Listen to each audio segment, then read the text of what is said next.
Los planos. Los planos no son difíciles de determinar. Vamos a detener una base craneal anterior, base craneal posterior, altura de la rama, longitud del cuerpo mandibular, altura facial anterior, posterior, y un ángulo que va a estar conformado por dos, que se va a ser dividido en un ángulo superior e inferior. Vamos a verlos en la figura. Ustedes ya conocen, ¿verdad? Base craneal anterior, que está conformada por el punto cela ratio, la base craneal posterior, que va a estar determinada por el punto cela apicular. La altura de la rama determinada por el punto apicular góneo, y la longitud del cuerpo mandibular, que va a estar formada por el punto góneo mandibular. Hasta ahí bastante sencillo, ¿verdad? La altura facial anterior determinada por el punto nasio-metoniano, y la altura facial posterior determinada por el punto cela góneo. El ángulo goniano, que va a estar dividido por dos mitades, ¿no? El ángulo goniano superior y el inferior, que va a determinar el movimiento mandibular. Vamos a ir viendo el ejemplo para que se nos haga sencillo de determinar. Entonces tenemos acá todos los planos y ángulos determinados en esta separación. Los ángulos van a ser el ángulo de la silla, el ángulo articular, ángulo goniano, y dentro del ángulo goniano, el ángulo goniano superior e inferior. Vamos a reconocerlos e interpretarlos ahora. Entonces, el ángulo cela, conocido que está determinado por el punto nasio, cela y apicular, es un ángulo llamado también como silla de mitad, y va a ser la unión de la base craneal anterior con la base craneal posterior. Y este va a tener una norma de 122 grados. ¿Qué me determina este ángulo? Me determina o va a representar al ATM al estar situado donde el cóndilo emerge la cavidad. Entonces, acá tenemos dos pacientes o dos evaluaciones, el paciente A y paciente B. ¿Qué pueden ver ustedes ahí?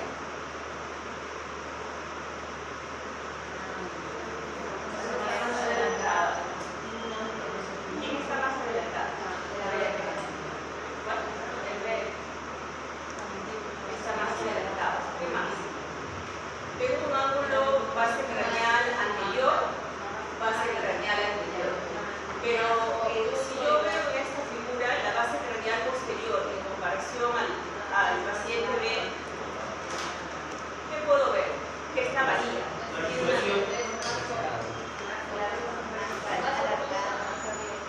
Claro. Lo que yo veo acá es de que quien tiene tendencia en este ángulo cela, cuando va a aumentar o disminuir, es la base craneal posterior.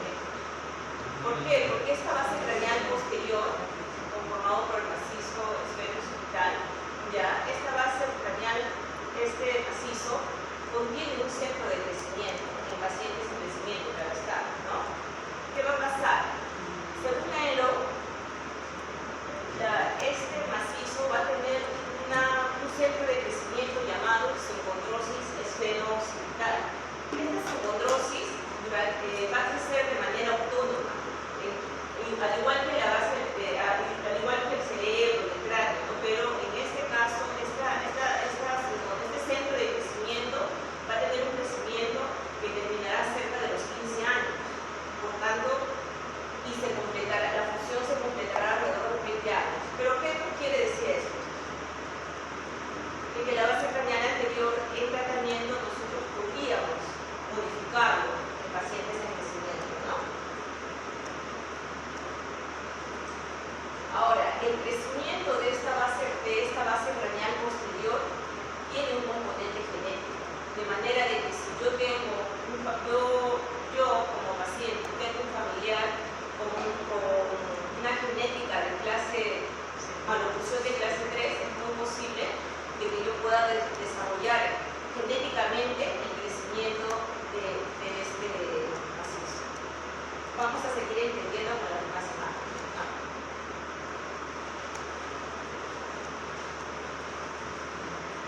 entonces tenemos que el ángulo CELA va a ser aumentado o disminuido. Pero ¿qué vemos en la particularidad? De que, ¿qué va a pasar con la base craneal anterior cuando el ángulo está aumentado? ¿Hacia dónde es su crecimiento?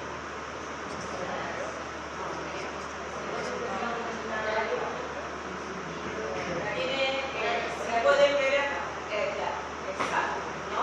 Entonces el crecimiento va a ser horizontal, va a haber una oblicuidad de la base craneal posterior en comparación cuando este ángulo se cierra, esta base craneal posterior tiene una tendencia más vertical. ¿Y dónde yo podría ver este tipo de paciente?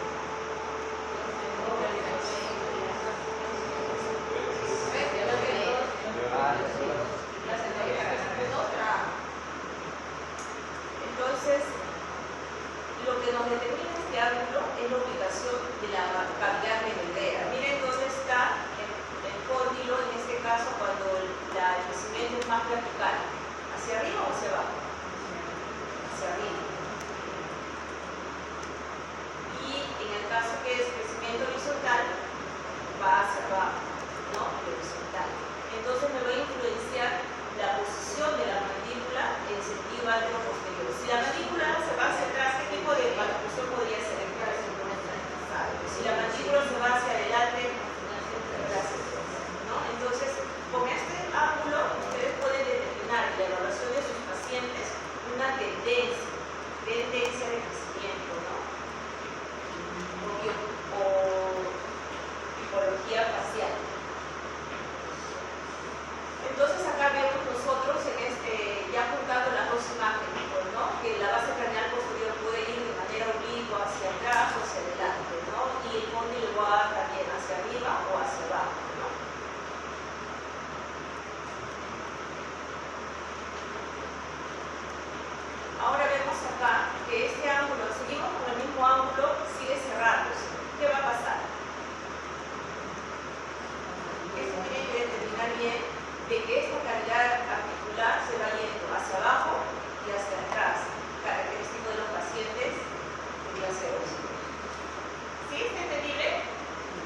Su norma es de 143 grados, ¿ya? Y esto puede variar y aumentar. En esta imagen es más fácil de comprender. ¿Qué pasaría acá? ¿Qué estaba pasando? Está aumentando. Cuando la aumenta, se va. ¿Qué tipo de crecimiento es? Oral.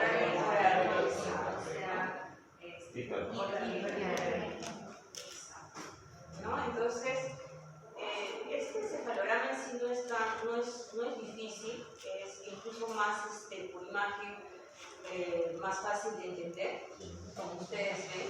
Si yo el ángulo este ángulo articular se aumenta, vean cómo a través de la imagen roja pueden ver cómo la síntesis mandibular va bajando, creando un crecimiento oral. Y si disminuyera, ¿no? Entonces, ¿qué características podría tener este paciente con un crecimiento oral? Posiblemente posibilidad de disfunción en el sector posterior, posiblemente, ¿qué va a pasar con la mordida? Tendencia, ¿no? Una tendencia a mordida abierta, ¿no? ¿Y eso se puede modificar? Sí. Cuando ustedes están recién entrando en la clínica, pero en esto, pues, en sí si este ángulo se abre, tenemos un retraumatismo mandibular. En casos de pacientes en crecimiento podemos modificar esta tendencia de crecimiento con aparatos capaces de ortopédicos, y en el caso de tratamientos ortodónticos, cuando tú tienes una mordida abierta, extraes premolares, inmediatamente se intruyes el sector posterior y se cierra la mordida y modificas este tipo de crecimiento, ¿no? Y eso generalmente lo hace Mew, la técnica Mew que ustedes van a aprender es muy posible en sus pacientes, ¿no? Y lo contrario, si el ángulo articular está disminuido, ¿qué va a pasar con la posición, el movimiento de crecimiento mandibular? ¿Qué tipo de movimiento es este? Antioral. ¿Y qué características faciales tiene este paciente? Cara corta, braquifacial, ¿verdad? Braquifacial. No está difícil, ¿verdad?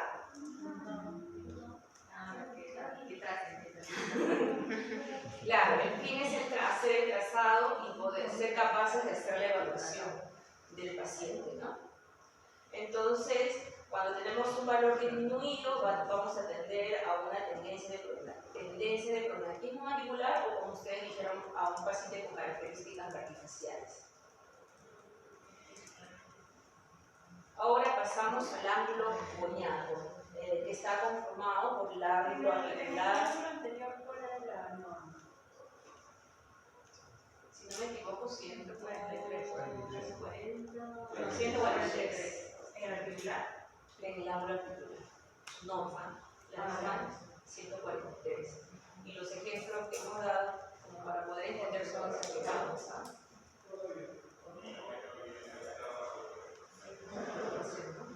Ya. ¿Entendible hasta ahí? Sí. Seguimos. El ángulo goniato está formado por el punto articular, gonio y membroniano. La norma es de 130 grados. Mirando esta imagen, ¿qué podríamos determinar acá? ¿Qué va a pasar? Si esto se abre, ¿qué va a pasar con la mandíbula? Si el ángulo se cierra, creo que podríamos seguir con lo anterior, ¿no? Braquifacial, con crecimiento oral y epidural. Pero este ángulo, el ángulo goniato, miren las características: disminuido y aumentado, que coincide con la apertura del ángulo articular, el anterior, ¿verdad? Si se abre o si se cierra, ¿no? Entonces, es cuando el ángulo goniato se cierra, vamos a tener una característica de mandíbula coral, paciente con un tipo braquifacial, ¿no? La escotadura anteguinal va a estar un poco marcada porque gira hacia adelante, pues, ¿no? Pero no necesariamente necesariamente pueden ser braquifaciales, ¿ah? Porque si hay un crecimiento dentro de todo normal, podría darme un perfil ortognático, o sea, un perfil recto, ¿no? No necesariamente va a ser pues un clase 3 o braquifacial, ¿no? Ahí es juego de ángulos, que ahí lo vamos a ver en otro ejemplo. Y cuando tenemos en el individuo B, si el ángulo está disminuido, la mandíbula con tendencia dolicofacial, un crecimiento oral, ¿no? Con una marcada explotadura antegonial, ¿ves? Y generalmente coincide con los biotipos dolicofaciales. Entonces, este ángulo tiene la característica de poderse dividir en ángulo superior y ángulo goniaco superior y ángulo goniaco inferior. La norma está marcada en 52 a 55 grados. Vamos a ver cómo determina este ángulo goniaco. ¿Qué pueden ver ustedes ahí? Tengo un mismo paciente con un ángulo de 126 grados, el ángulo goniaco total, ¿ya? Pero, miren, exacto, porque la norma diría, pues no, si es 126, que va a ser un paciente con tendencia braquifacial, ¿no? ¿Qué va a pasar ahí? Que cuando nosotros evaluamos en este escalograma, tiene que ser en conjunto. En este caso, si yo tengo un ángulo goniaco superior mayor, porque la norma era de 53 a 55, ¿no? ¿Qué va a pasar con la mandíbula? Le va a dar poco ángulo a la mandíbula para que en este caso podría ser, ¿no? Y si yo tengo en el ejemplo B, el ángulo goniaco disminuido, ¿qué va a pasar con el ángulo goniaco inferior? Va a estar aumentado, que me va a dar una tendencia de crecimiento. Exacto. Va a depender, claro, va a depender de la posición de la mano, ¿no? Acá hay otro ejemplo más para que ustedes vean. Entonces, si yo veo que esta rama mandibular ya tiene una este ángulo va a determinar la oblicuidad, o sea, va hacia adelante o va hacia un crecimiento vertical. ¿Se acuerdan del crecimiento vertical horizontal? ¿No? Y entonces me va a dar, ¿qué me va a dar? La proyección, ya sea oral o anterrecto. Si ustedes se dan cuenta, estos ángulos siempre hablan de dirección de crecimiento, dirección de la síntesis, ¿no? Hay que saber la evaluación. Una mnemotecnia que podemos tener nosotros para decir, ¿hacia dónde va si yo tengo el ángulo? ¿No? Si en un paciente yo tengo un ángulo de 130, ¿ya? O sea, un ángulo goniaco total de 130. Y si el ángulo goniaco superior es de 52, ¿hacia dónde crece la mandíbula? Preguntaría yo. Si yo no sé, esto es una balanza, ¿verdad? Donde el peso acá es 52 y el peso acá, ¿cuánto es? 7,8. ¿Hacia dónde iría la balanza? Hacia 7,8. Entonces, ¿hacia dónde iría la mandíbula? Exacto. Exacto. Entonces, este ángulo tiene ese tipo de variación. Vamos a seguir. ¿Qué pasaría acá? El ángulo goniaco superior es el mismo. ¿Ok? Acá es 59, pero el ángulo goniaco inferior es 71. ¿Qué pasaría acá? Un ángulo goniaco total de 144, en donde 59 es el ángulo goniaco superior y el ángulo goniaco inferior. ¿Qué va a pasar con esa mandíbula? ¿Quién gana? ¿Y hacia dónde va entonces? hacia abajo y hacia atrás. ¿Sí entienden, verdad? Sí.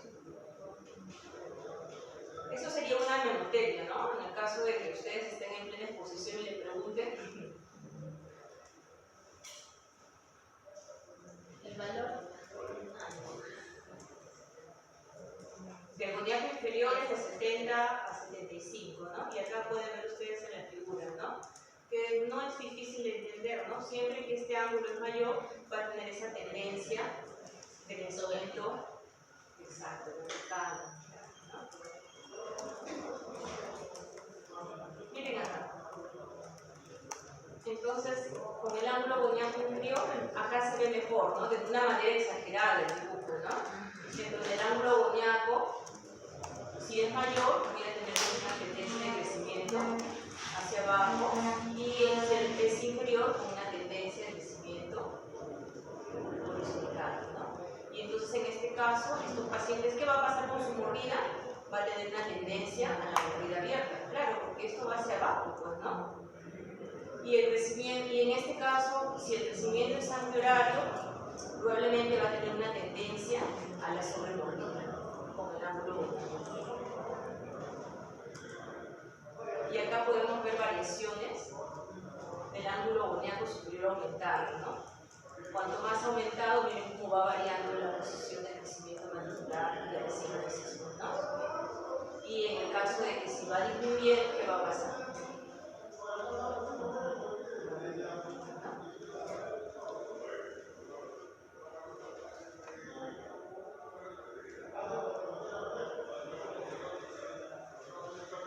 Y acá vamos a poder evaluar, bueno, pues definitivamente ambos están creciendo definitivamente. Si esto está aumentado y esto está aumentado, definitivamente hay un crecimiento exagerado de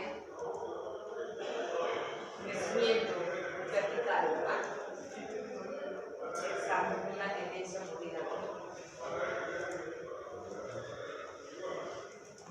Luego tenemos, terminado con los ángulos, vamos a hablar sobre las relaciones de las mediciones angulares entre sí. Entonces, si yo tengo todos los ángulos determinados y yo los sumo, la sumatoria de ellos en conjunto me va a dar una norma. Que si yo tengo esta norma de 396 más menos 6, están dentro de un crecimiento normal. Pero siempre esa sumatoria tiene que evaluarse en conjunto. ¿Ya? Miren ustedes acá en esta imagen tenemos 3 pacientes. ¿Qué pueden ver ahí? ¿Qué pasa con esos 3 pacientes? La sumatoria de sus 3 ángulos es de 396. ¿Está dentro de la norma natural? ¿Normal? Sí. Dentro de la norma, ¿no? Pero si yo no puedo evaluar, o sea, si yo hago la sumatoria, yo no puedo evaluar estas dos por separado. Cuando yo hago la sumatoria de estos ángulos, yo tengo que determinar para este tipo de crecimiento con una tendencia dólico-facial, ¿no? Con un crecimiento vertical, como ven las imágenes en ambos, pero es muy posible que estos estén, que es muy posible que a pesar de que estén con una tendencia vertical, la sumatoria de estos ángulos está dentro de la norma. O sea, significa que estos pacientes van a tener una tendencia a crecimiento dólico-facial o vertical, pero no tanto que llegando a ser un paciente dólico-facial o con mordida abierta, exagerada, pues, ¿no? Si yo tuviera una norma mayor, una sumatoria mayor, definitivamente estos ángulos, ¿qué pasaría? Se abrirían, ¿no? Y la mandíbula iría hacia atrás. Entonces, con pacientes diferentes, con una sumatoria total de los ángulos, yo puedo determinar una tendencia de crecimiento, ¿no? Dentro de la norma, un crecimiento natural, ¿no? Normal. Y si yo tengo una sumatoria menor, miren acá en la figura, ¿qué va a pasar? ¿Qué características tiene esta imagen? Vertical, ¿verdad? Entonces, para eso sirve la sumatoria de estos ángulos, ¿no? Si es menor, con una tendencia a un crecimiento braquifacial, o un biotipo braquifacial, y si es mayor, con un biotipo exacto. ¿Sí entienden? Sí. Miren acá la imagen. Mayor crecimiento, ¿hacia dónde va la mandíbula? Hacia atrás, ¿no? Una vez que se han hecho las mediciones angulares, ya, ahora nosotros tenemos mediciones lineales, en las cuales vamos a poder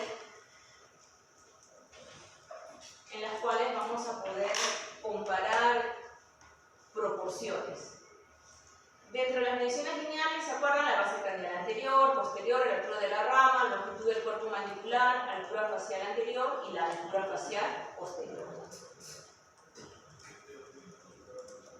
La norma nos dice que la longitud de la base craneal anterior tiene que guardar una proporción de 1 a 1 a la longitud del cuerpo mandibular. Entonces, si guarda esta relación, esta es su medida, su norma, ¿ya? Y si guarda una relación, entonces tendrá un crecimiento de no confusión, ¿verdad? ¿Qué pasaría si uno de ellos aumentara, en este caso la longitud del cuerpo mandibular? ¿Qué pasaría? Si fuera ligeramente, ¿no? 71 o 73, yo podría decir que tiene un crecimiento mandibular, una tendencia, ¿no? Pero si yo veo que esta relación es exagerada en la figura, si esta es la sínfisis y ahora es 76, acá es 71 y ahora la sínfisis es 76, ¿qué va a pasar? ¿Qué nos está diciendo? Que el incremento de la mandíbula es mayor, ¿verdad? Ha crecido esta longitud. ¿Y qué me va a decir? Que tengo una tendencia de crecimiento de clase 3. Porque ahorita estamos hablando, acuérdense chicos, de longitudes. ¿Sí? ¿Entienden? ¿Sí? ¿No sería una diferencia de 5 milímetros cuando recién se puede considerar? Proporciones. Acuérdate que estamos hablando de una proporción. Casi al terminar la exposición, cuando ustedes van a hacer su evaluación cefalométrica, hay una reglas, donde tienen lo que dice acá, ¿no? Las medidas, y hay variaciones, ¿no? De crecimiento en hombre y mujer, hombres de 1.5 más o menos, ¿no? Que van a tener que evaluar para poder determinar el valor de crecimiento a nivel de los longitudes de sus pacientes, ¿no? Vamos con el siguiente. Cuando evalúa la longitud de la base craneal posterior y la altura de la rama, ¿qué va a pasar? Que tiene que guardar una relación de 3.4. Si yo tengo una relación de 3.4, que es acá un ejemplo de 32 milímetros dentro de la norma 44 milímetros, voy a tener un crecimiento de normoclusión. ¿Qué significa normoclusión?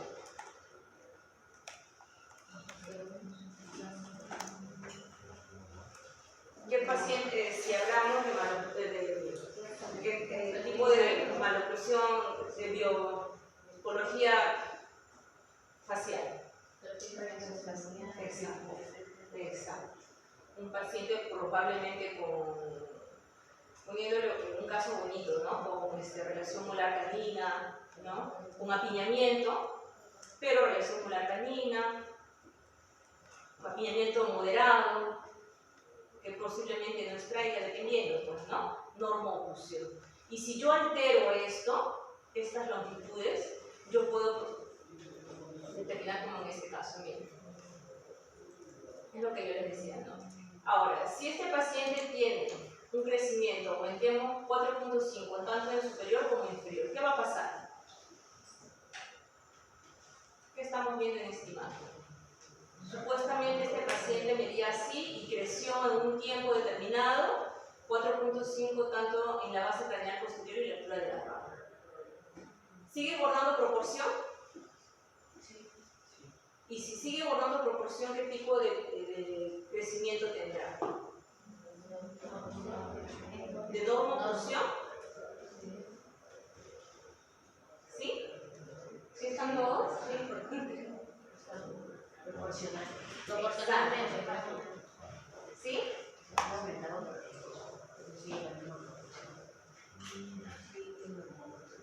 Y si se aumentara, vamos a hacer acá. Entonces, si esta longitud aumentara, ¿qué pasaría?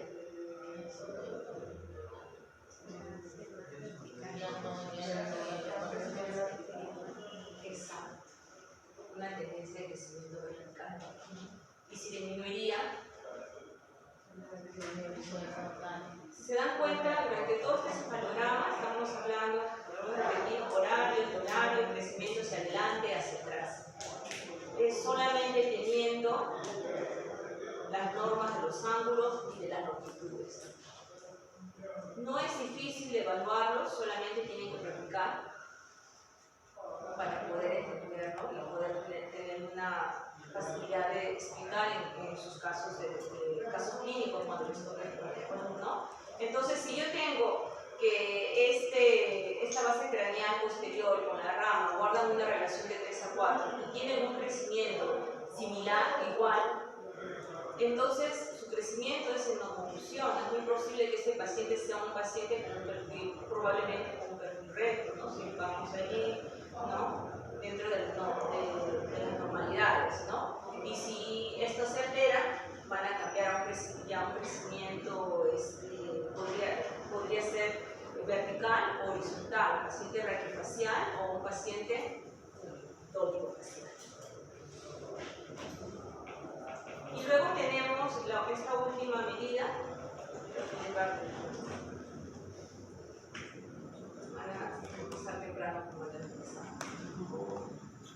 ya, entonces chicos, la altura facial anterior y la altura facial posterior. Entonces nosotros tenemos esta medida. ¿Qué vamos a hacer? Que esta relación de estas alturas van a ser puestas en esta proporción, en donde yo voy a poner como matemático, en donde la altura facial posterior la voy a poner arriba, altura facial anterior abajo, multiplicado por 100. Eso me va a dar ¿qué? Un número en porcentaje, ¿verdad? Y ese número porcentaje, ustedes lo que van a hacer es ubicarlo en ese gráfico, en el gráfico de Yarrow, en los círculos de Yarrow. ¿Ya? Y entonces este gráfico también, miren, les sopla acá. Cuando el porcentaje es mayor, exacto, con una tendencia de crecimiento, ¿no? Posiblemente con musculatura débil, ¿no? Ligeramente débil, que hace que se abra, pero que no llega a transformarse en un paciente dolicofacial, ¿no? Y en estos serían los pacientes con tratamientos posiblemente sin extracción, escapando, si el apiñamiento dentario no es muy severo, ¿no? Y en este caso, ¿quiénes estarían? Si es braquifacial o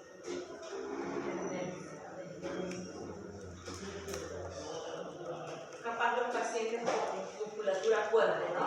Pero que no llega a desarrollar un ángulo braquifacial, ¿no?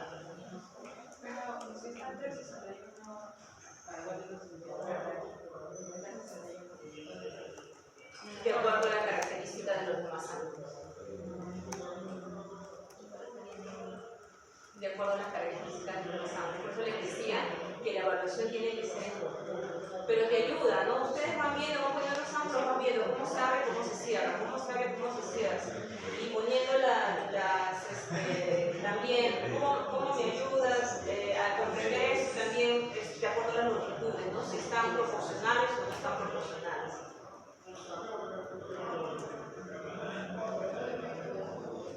Entonces yo voy ubicando, ¿no? ¿Qué crecimiento es ese? ¿Qué característica del rostro? Dolicofacial. ¿Qué le pasa a la mordida? ¿No? Acá, exacto, es muy posible que este paciente haya ido creciendo de manera proporcional y el crecimiento se ha dado de manera también proporcional, ¿no? Y las características que guarda son un paciente de mayor conducción, ¿no? Y en este caso, cuando los ángulos disminuyen, la tendencia de crecimiento es anterano, característico con paciente braquifacial probablemente, y de manera exagerada cuando esto ya disminuye con pacientes probablemente malformación de clase 3, ¿no? Y eso es todo. ¿Alguna pregunta? ¿Entendible o no entendible? Más o menos. En la parte lineal. Sí, no me quedó claro cuando aumenta la parte de la gama. La parte de la base craneal posterior con la rama guardan una proporción, es como una norma. ¿Ya? Si esta proporción es alterada, me va a producir movilización, en este caso crecimiento, ¿no? ¿Qué representa eso? La rama. Si la rama crece más, ¿qué tipo de crecimiento tengo? No, ¿qué tipo de crecimiento tengo? ¿Vertical o horizontal? Y si es vertical,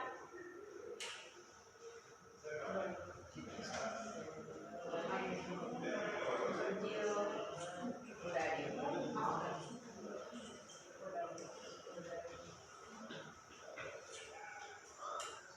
Vertical. ¿Qué le pasa a la rama? Tiene un crecimiento mayor. Vertical. ¿Qué pasa con la síntesis? Miren acá. Claro que esto está evaluando con el ángulo bodiaco, ¿no? Inferior, ¿no? O sea, la evaluación es en conjunto. En conjunto. Y ustedes lo pueden ver cuando vean, por eso les puse la foto. O sea, independiente de estos ángulos, ¿no? Las características de su paciente. Crecimientos, horarios y antihorarios. Dentro de su trabajo de Villor, lo que él nos hereda dentro del mundo ortodóntico es el hablar con respecto al crecimiento horario o antihorario. Ese es uno de sus mayores regalos que nos da a nosotros como ortodoncistas, ¿no? Su estudio de él fue en 1947. Él lo que hace a toda su muestra poner los implantes de titanio sin decirle nada al paciente, de manera, puede ser maxilar, mandibular, ¿no? Y él empieza a tomar en cada cierto tiempo radiografías cefalométricas. ¿Con qué fin? Con el fin de hacer las comparaciones. Ese estudio, si hubiese sido en este tiempo, en este momento, no se podría dar, porque no hay una ética, no habría una ética. Actualmente el paciente viene aquí buscando una opción de tratamiento, no una opción de que nosotros solamente observemos como lo hizo Villor, ¿no? Pero ese es su estudio, en ese tiempo, ¿no? Tuvo la suerte de hacerlo, nosotros tuvimos la suerte de hacerlo para poder en estos momentos entender el tipo de crecimiento que tenemos, que tienen los pacientes o que tenemos los seres humanos, ¿no? ¿Ya? Entonces creo que ustedes tienen cefalometrías en donde tienen que realizar la evaluación, ¿verdad? ¿Estarán listos para realizarlo? Pues,